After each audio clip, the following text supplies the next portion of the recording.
happens in seconds. Moms and dads, you know that feeling. Your child gets lost in a store, maybe just wanders off for a second or two. Your heart stops, though. Panic sets in, and you think the worst.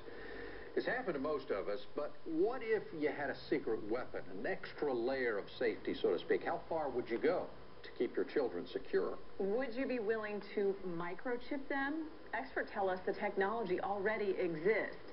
Turns out one Bay Area mother is all for it, and she shared her story with our Melanie Michael. Hey guys, good evening to you both. You know, chances are if you have a four-legged family member at home, it's already microchipped. And if the technology exists to save Fido in an emergency, what about microchipping your child? Before you say, no way, I would never do that, hear one mom's story. It's the longest 2 seconds of your life, and it's absolute panic. I want my son back. We've seen it in movies. This is my daughter. Over and over again, children gone missing. It's terrifying. For Stephanie Rodriguez-Neely, life is busier than ever, with 4 children, including a newborn. She knows scary situations can happen in an instant, and for her, it has. If it'll save my kid, there's no step that's too extreme. Stephanie's teenage daughter is a special needs child, prone to wander off and trust strangers. For that very reason, Stephanie wholeheartedly welcomes microchipping a child. If a small chip the size of a grain of rice could have prevented a tragedy, I think most parents, hindsight would have said, I wish I would have done it.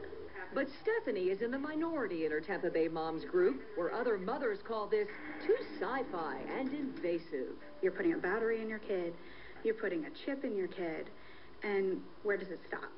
Turns out the technology to microchip your kids has existed since the early 90s, but hasn't really caught on. Is it a little too science fiction for you? Very much so. A well-known technology expert out of Boston tells us microchipping poses little to no health risks and would act as a barcode of sorts. Without question. It could save a life, reunite a family, find a missing Alzheimer's patient. I always tell people, as long as you're doing what you feel is best for your child, you're not really wrong.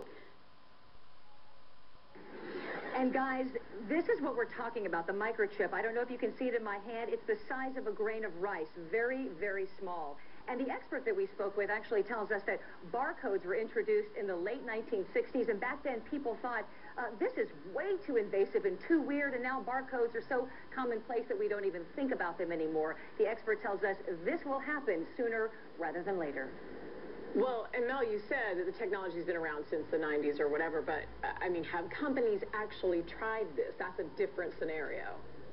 Two of them, as a matter of fact. Both of those companies ended up going defunct. They tried initial public offerings. It did not go through, but you can bet somewhere, someday, someone is going to pull this off, and we could see those microchips in everyone. That's interesting to think about. Melanie Michael live in Tampa. Thank you for that report.